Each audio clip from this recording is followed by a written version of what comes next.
friends, today we are going to learn a poem, The Inchcape Rock. This poem is written by Robert Southey. The poem is about the struggle that always goes on between the good and evil forces in this world. The person who digs a ditch for others also falls himself in it. Evil forces are punished by divine at last. In this poem, the same thing happens. Sir Ralph Rover symbolizes evil forces and Abbot of Aberbothok stands for good forces.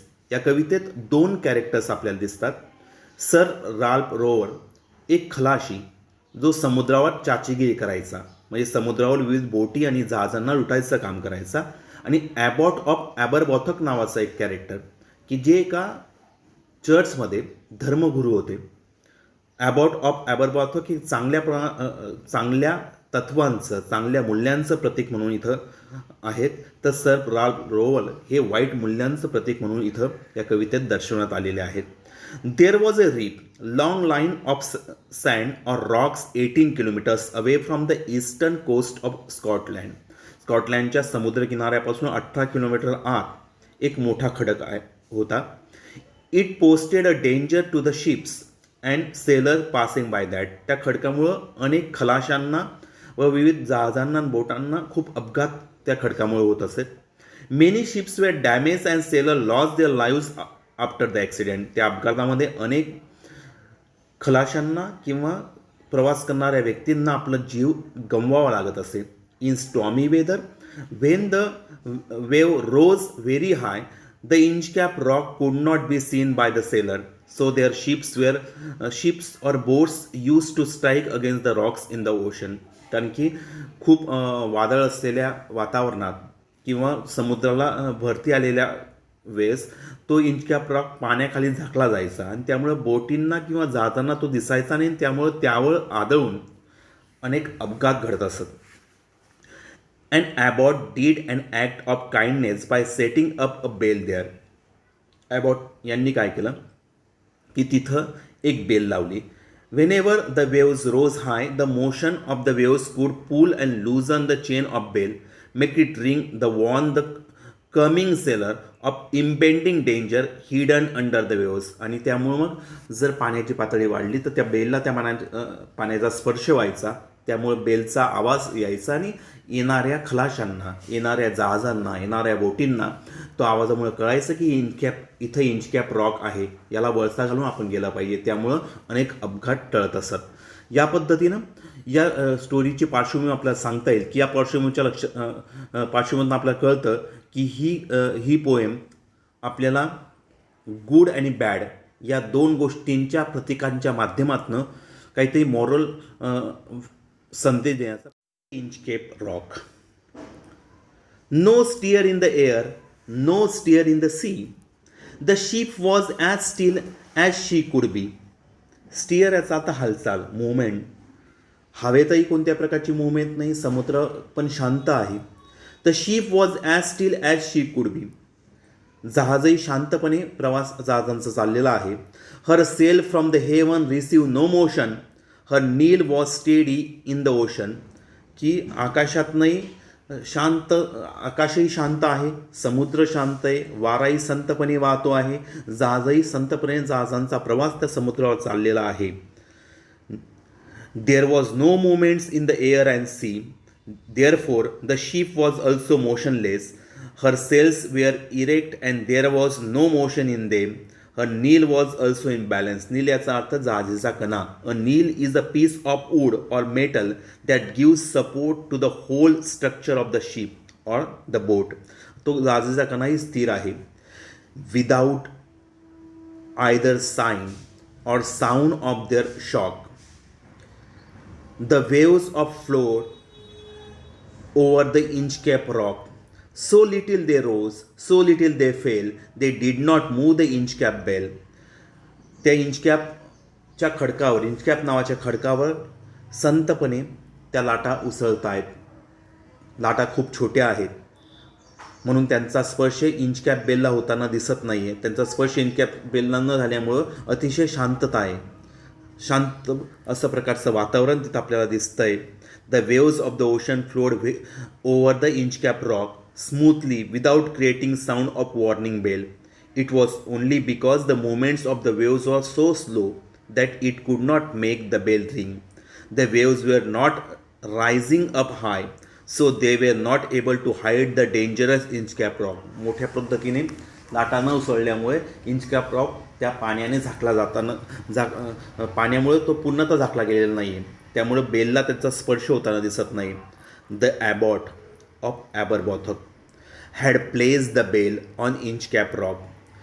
ॲबॉट of Aberbrothok यांनी ती bell त्या Inchcape रॉकवर लावलेली आहे.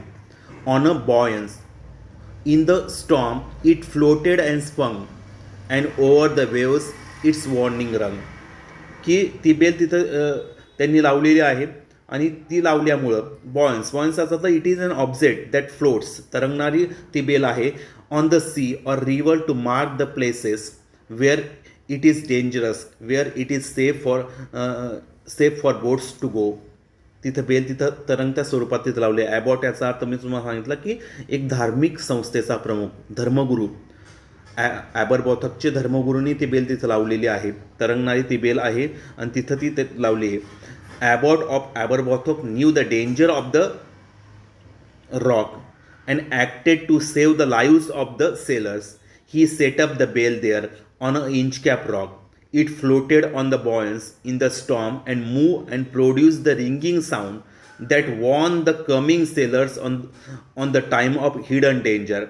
Pause to the Inchcap rock that was submerged underwater. आणि त्यामुळे जर पाण्याच्या खाली जर इंचकॅप रॉक केला तर तो पाण्याची पातळी वाढल्यामुळे ते पाण्याची पातळीचा स्पर्श बेलला होतो आणि त्यामुळे त्या बेलचा आवाज येतो आणि त्यामुळे ती एक वॉर्निंग बेल म्हणून ते काम करते. इथे एक चित्रात आपल्याला दिसतंय ती बेल अशी उंचपणे टांगण्यात आली आहे. इंचकॅप रॉकवर तिथं प्लेस करण्यात आलेली आहे आणि तिथं पाण्याची पातळी वाढल्यानंतर इंचकॅप रॉक पूर्ण पाण्याखाली झाकला जातो. त्यामुळे तो बोटींना दिसत नाही, पण बेलच्या आवाजामुळे बोटींना लक्षात येतं की इथं हा डेंजरस इंचकॅप रॉक आहे. पुढचा स्टांजा पहा. When the rock was hide by the सर्स स्पेल. की पूर्ण पाण्याची पातळी वाढल्यामुळे जेव्हा तो रॉक पूर्ण झाकला जातो. The mariners heard the warning bell. मग तेव्हा जे मरीनर्स असतात, जे खलाशी लोक असतात, जे सेलर्स असतात, त्यांना त्या वॉर्निंग बेलचा आवाज येतो. And then they knew the perilous rock. आणि मग त्यांना पेरलस या शब्दाचा अर्थ डेंजरस, त्या भयानक अशा प्रकारचा रॉक तिथं आहे की ज्यामुळं अनेक अपघात घडलेले याची जाणीव त्यांना होते. And blessed the abbot of Aberbrothok. Blessed इथं हे ब्लेसिंग हा शब्दापासून ब्लेस्ड हा आर्केक इंग्लिशमधला, प्राचीन काळात त्याचं स्पेलिंग आहे, पण आता आपण बेसचं स्पेलिंग काय वापरतो, BLESSED. तर ते ॲबॉट ऑफ ॲबरबॉथकला आशीर्वाद देतात की त्याने ही बेल लावल्यामुळं आपला आज अपघात टळला आहे. अशा प्रकारचा एक भाव, आदराचा भाव त्या खलाशांच्या मनात निर्माण होत असे. The sun in the heaven was shining gay. आकाशात सूर्य आनंदाने चमकतो आहे.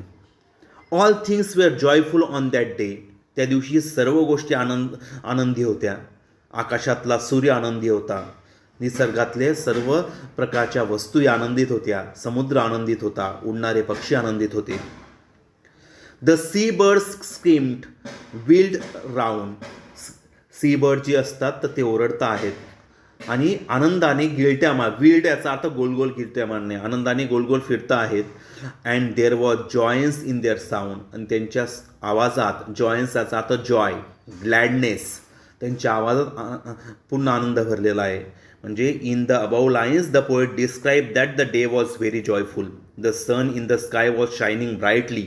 The sun was gay means happy and also making all the creatures on the earth happy with his pleasant sun rays. It is a kind of personification as the sun has been described in a human terms. Heaven is the symbol of happiness. All things means all creatures on the earth. The seabirds were also joyous and screaming to express their happiness. While flying in the sky making some circles. गोल गोल अशा प्रकारचा घिरट्या मारत ते पक्षी उडत आहेत. मग काय होतं तिथं, the buoyance of Inchcape bell was seen. Buoyance याचा अर्थ असे तरंगणारी वस्तू. Inchcape bell the darker speck on the ocean green, की हिरव्या अशा प्रकारच्या समुद्रावर एक गडद अशा प्रकारचा ठिपकासारखी ती बेल दिसते आहे, कारण की पूर्ण रॉक झाकला गेलेला आहे. The sir Ralph the rover walked his decks. Sir Ralph rover याचा अर्थ समुद्रावर चाचेकरी करणारा व्यक्ती. राल्फ नावाचा व्यक्ती त्याच्या जहाजीच्या पुढच्या भागात चालतो आहे. And he fix his eye on the darker speck. आणि त्या गडद अशा प्रकारच्या त्या ठिपक्यावर, त्या बेलवर सर राल्फ यांची नजर जाते. The buoyance is the object that floats on the surface of the sea to mark the safe and dangerous places. As we know that the Inchcape bell was tied to the buoyance, so it was visible to the Sir Ralph when he stood on the decks. Decks म्हणजे काय? The decks is the upper part of the boat or a ship, of his ship. He fixed his eye on the darker spot. Actually, Inchcape bell seems to like that of darker spot in a green water of ocean. त्या ओशनच्या काळ्या अशा हिरव्या अशा प्रकारच्या पाण्यावर तो एक darker स्पेकसारखी ती बेल दिसते आहे आणि त्याच्यावर सर राल्फ यांची नजर जाते. नजर गेल्यानंतर काय होतं पहा, he felt the cheering power of spring. वसंत ऋतूचा आनंद त्याच्या मनातही भरलेला असतो. एक त्याचंही मन उल्हासित असतं, आनंदी असतं. It made him whistle, it made हिम सिंग. त्यालाही शिट्ट्या वाजवा अशा वाटत आहेत, गाणं म्हणावं असं वाटतं आहे. His heart was mirthful to excess. त्याचं जे हृदय आहे, मिथफुल याचा अर्थ हॅपी, त्याचं हृदयसुद्धा full of laughter, full of merry, आनंदाने त्याचं हृदय भरलेलं आहे. But the rover's mirth was wickedness. त्याचा आनंद कसा आहे, आसुरी आहे. दुसऱ्याच्या दुःखातनं मिळणारा आनंद, याला आपण आसुरी आनंद असं म्हणतो. तर त्याचा आनंद हा एक आसुरी आनंद त्याच्या मनात आहे, कारण की त्याला ती बेल दिसलेली आहे आणि त्याच्या मनात एक वेगळ्या प्रकारचे विचार चाललेले आहेत. The rover, the person who loves to travel a lot, called a rover, Sir Ralph. Rover experienced the cheerful effect in him. It made him whistle and sing to express his joy. He felt the joy excessively, but it was not pure. It was generated from his wickedness. It had something devilish in his mind. त्याच्या मनात काहीतरी वाईट गोष्ट आहे. His eyes was on the Inchcape float. ती तरंगणारी इंचकॅप bell जी आहे तर त्याच्यावर त्याचे डोळे पडतात. Coat he said. कोट याचा अर्थ आहे सेड. ही सेड, कोटचा अर्थ आहे said. My men put out the boat and row me to the Inchcape rock. I will plunge the abbot of Aberbrothok. तो त्याच्या माणसानं सांगतोय की त्या इंचकॅप रॉककडं आपली बोट न्या. मला त्या ॲबॉट ऑफ ॲबरबॉथकने खूप त्रास दिलेला आहे. त्याच्याबद्दल त्याच्या मनात एक द्वेष असतो आणि म्हणून तो सांगतो की त्याने मला खूप त्रास दिलेला आहे, तर त्या बेलजवळ आपली बोट न्या, असं तो त्याच्या माणसांना सांगतोय. His eyes was fix looking at the Inchcape bell. Then he ordered his men to take out the boat to move it towards the Inchcape Rock. He also clarified his intention to annoy the Abbot of Aberbothok. तो म्हणतोय की Abbot of Aberbothokला मला दुःखी करायचं आहे, कारण की त्याने मला दुःखी केलेलं आहे. त्याच्या चांगुलपणाचं दुःख याच्या मनात दाटलेलं असतं. लोक त्याला चांगलं म्हणतात, त्याला आशीर्वाद देतात, याला आवडत नसतं, कारण की हा शेवटी विकेड नेचरचा असतो, वाईट स्वभावाचा असतो. आणि म्हणून तो म्हणतोय की मला आता ही बेल इथून काढून टाकायची. The boat is lowered, the men row याचा अर्थ वल्हवत ती बोट त्याच्याजवळ नेते. इंचकॅप बेलकडं ती बोट नेली जाते. And the Inchcape rock then go. Sir Ralph bent over from the boat and he cut the bell from the Inchcape float. आणि तो आपल्या बोटीवरून थोडा खाली वागतो आणि तो त्या बेलला इंचकॅप रॉकवर प्लेस केलेल्या बेलला कट करतो, तिला कापून टाकतो. आता तिला कापून टाकतो म्हणजे काय, the boatman lowered the boat and rode it to the Inchcape rock. Boatmen त्या इंचकॅप रॉककडे ती बोट नेतात. Sir Ralph bent over from the boat to reach his hand to the rope that held the bell buoyance and Inchcape rock. After that he cut it. की Inchcape बेलला जिथं ज्या रोपला टांगलेली असते तो रोपच तो कापून टाकतो. Down sung the bell with a gargling sound.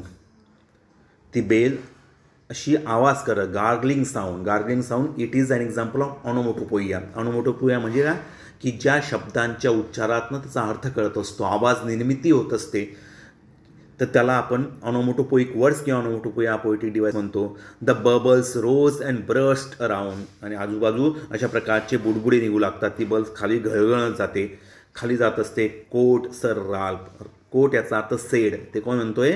The next who comes to the rock won't bless the abbot of Aberbrothok. ती बेल कापल्यानंतर तो म्हणतो की आता इथं कोणी येईल तर ॲबॉट ऑफ ॲबरबॉथोकला आशीर्वाद देणार नाही, त्याच्याबद्दल चांगलं शब्द बोलणार नाही. चांगले शब्द बोलणार नाही म्हणजे काय की त्याला आता कोणी आशीर्वाद देणार, कारण की ही बेल आता वॉर्निंग बेल म्हणून काम करणारी ही बेल आता इथं अस्तित्वाच राहिलेली नाही.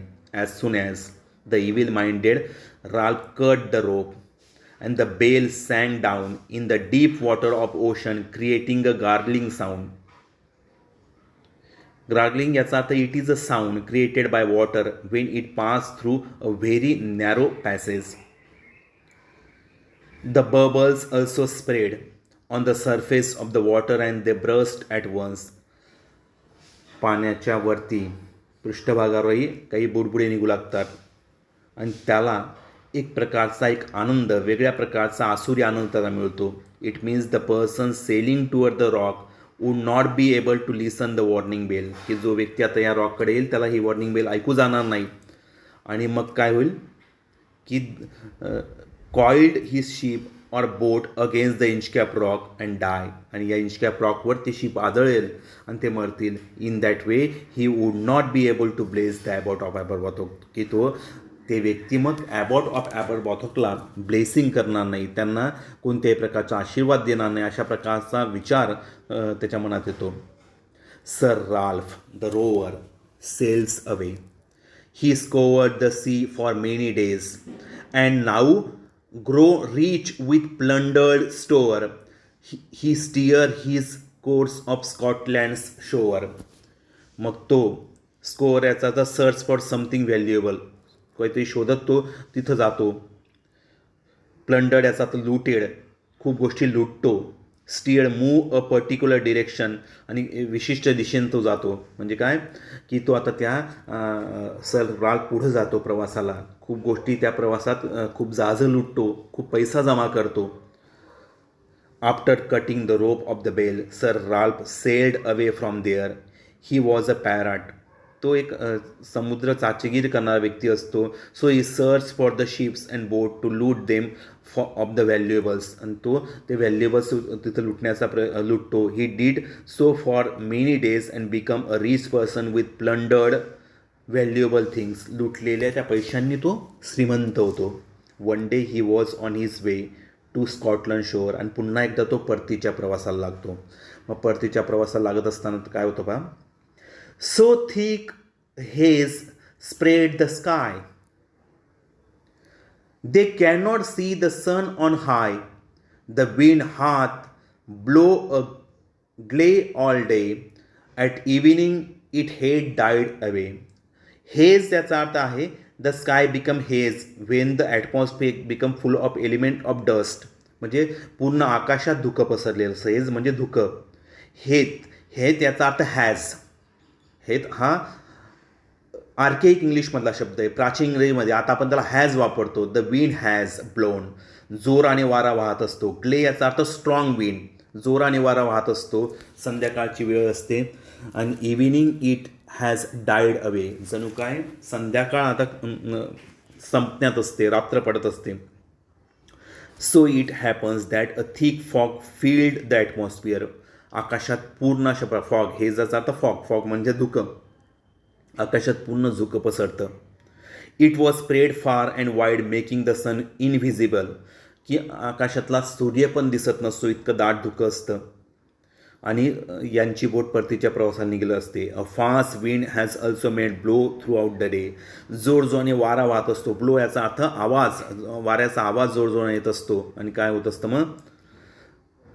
But it became the silent as the evening time approach. संध्याकाळ जी असते तर संध्याकाळ झालेली असते. On the decks the rover takes his stand. आणि तो आपल्या त्या जहाजीच्या पुढच्या भागावर तो चालत असतो. So dark it is to see no land. खूप अंधार पसरला असो, सूर्य पूर्ण धुक्याने झाकला गेला असो, संध्याकाळची वेळ असते. Quoth sir Ralph it will be a lighter soon for it is dawn of the rising moon. तो स्वतःला असं म्हणतो की लवकरच सूर्य उगवला पाहिजे. पूर्ण अंधार पसरलेला असतो. चालत असताना तो स्वतःच्या मनाशी म्हणतो. Sir Ralph row stood on the decks and they could not see any land nearby. जवळपास कोणताही भूभाग दिसत नसतो. After that sir Ralph remaining the optimistic said that it would be soon some light in the sky as the moon was about to appear. की आकाशात चंद्र उगवेल आणि आपल्याला काहीतरी प्रकाश दिसेल अशा प्रकारचा विचार तो मांडत असतो. Canst hear said one. Canst hear याचा अर्थ आहे कॅनॉट हिअर. आर्केक इंग्लिशमधला शब्द आहे. Said one the breakers rover. Methinks we should be near the shore. Now we are. I cannot tell. I wish I could hear the Inchcape bell. Me think याचा अर्थ I think. Me think हा शब्दसुद्धा आर्के इंग्लिशमधला शब्द आहे, जुन्या इंग्रजीमधला शब्द आहे. की तो म्हणतो की काहीच दिसत नाही. A sailor on the board also expressed his opinion on the situation. He said that there might be near the shore no rower of the waves, so we heard by them at that time. He could not explain the right location where they were at that time. त्या शिपमधले व्यक्ती पण सांगतायत की आपण कोणत्या ठिकाणी आहोत. Location आपल्याला दिसत नाही आहे. आपण काही इंच कॅप बेलच्या जवळ आहोत, इंच कॅप रॉकच्या जवळ आहोत. आता तर इंच कॅप बेल तर कापली गेलेली असते म्हणून समुद्रातही भरती आलेली असते म्हणून रॉक पण दिसत नसतो. राईट लोकेशन त्यांना लक्षात नसतं. He could not explain the right location where they were at that time. He also wish that it would have been better if they had heard the Inchcape bell. त्यांना असं वाटतं की आपल्याला inch cap बेलचा आवाज आला तर चांगलं राहील, म्हणजे आपण त्या रॉकवर आदळणार नाहीत. पण काय होतं पण they hear no sound. The spell is strong. ते कोणत्याही प्रकारचा आवाज त्यांना ऐकू येत नाही. भरती वाढलेली असते. Though the wind hath fallen the drift along. Wind had जोरजोराने वारा वाहत असतो. Still the vessel strike with a shivering shock. O Christ it is the Inchcape rock. तितक्यात जोराने वारा वाहत असतो आणि जोराने कशावरती काहीतरी आदळण्याचा आवाज येऊन तो म्हणतो अरे देवा, हा तर इंचकॅप रॉक आहे. They heard no sound. There was a very high spell in the sea water. पाण्याची पातळी वाढलेली असते समुद्राच्या. The wind had grown weak and they continue sowing in the vessel. Here there still it struck against something solid and it sent a shivering shock to the vessel. ते कशावर तरी आदळतात. They immediately understood and uttered in dismay. Dismay याचा अर्थ disappointment. That it was the Inchcape rock against which the ship had got struck. त्यांच्या लक्षात येतं की इंचकॅप रॉकच्या इथं आपली शिप आदळलेली आहे. Sir Ralph the rover tower his hair. Sir Ralph आणि रोवर आपल्या जोर आणि तो आपले केस ताणतो आहे, अस्वस्थ होतो आहे. की त्याला लक्षात येतं की steep he cursed himself in despair. Despair याचा तो नैराश्य. नैराश्यात तो अस्वस्थ झालेला आहे. The waves rush in very side. Every side. The waves rush in every side. The ship is sinking beneath the tide. आणि त्या भरतीमध्ये आता ती जाज बुडते कारण की ती जोराने त्या इंचकॅप रॉकवर आदळलेली आहे. कारण की तिथं जर बेल राहिली असती तर ती जाज आदळली नसते. त्यांना लक्षात आलं असतं. The sir Ralph rover tore his hair in frustration and to show his foolishness and hopelessness he crush himself to the wrong doing. तो स्वतःला आता दोष देऊ लागला आहे की मी वाईट गोष्ट केलेली आहे आणि त्यांची बोट आता खाली बुडते आहे. The waves rush in to the ship from all sides of take down the sea water, आणि सर्व बाजूने पाणी आता त्यांच्या त्या बोटेवर येऊ लागलं आहे. But even in his dying fear one dreadful sound could the rover hear. पण मरताना सुद्धा एक भयभीत करणारा आवाज त्याच्या कानात येतो आहे. A sound as if with the Inchcape bell a devil below was ringing his knell. की त्याला लक्षात येतं की कोणीतरी बेल वाजवतं आहे माझ्या कानामध्ये. पण ती बेल कोण वाजवतं आहे? माझ्या जहाजेच्या कण्याच्या खालून कोणीतरी वाईट शक्ती ती बेल वाजवते आहे. म्हणजे स्वतःने केलेल्या कृतीचं फळ तो स्वतः भोगतो आहे. It means it is a story about good abbot of Aberbrothok and devilish of sir Ralph. Abbott had achieved the great feat of installing the bell on the dangerous Inchcape Rock in the middle of the sea. The rock had caused many shipwrecks. But this Ralph, jealous of Abbott because of the bell, and he planned to cut down the bell from the rock, and so he did. त्याने ती bell cut down केली आणि तोच त्या बेलच्या याच्यात सापडला. म्हणजे as the ship was proceeding down to race in the water grave, the rover heard the sound like that of Inchcape bell. It was the sound of dead Neil that reminded him of his approaching death due to the misdeed done. Nature always takes revenge from wrongdoings. One who digs a ditch for others falls in that way a ditch someday. जर एखादा व्यक्ती दुसऱ्यासाठी जर एखादा खड्डा खणत असेल तर तोच त्यात बुडत असतो. हा संदेश ही कविता